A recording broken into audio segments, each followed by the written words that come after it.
Hey guys, what's up? This is Dave from Marzocco, and today we're going to talk about how to not burn through your beans, but still practice latte art. All you need is food dye. I like blue. I also like to make a little bit of smiley face inside my cup. It's nice. Also, you need a little bit of milk. And to do this, all you need to do is add the milk to the food dye. Grab your handy spoon and stir it up. From here, all you need to do is steam your milk like normal and pour some latte art. Coming over here, we're going to purge our steam wand.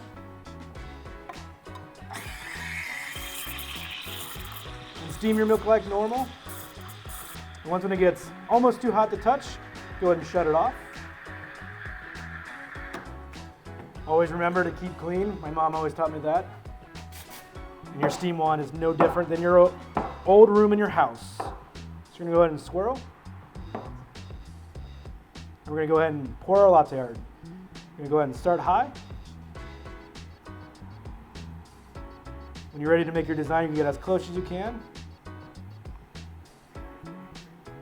Come back straight up, pull it through. And that's how you practice latte art without burning through your beans.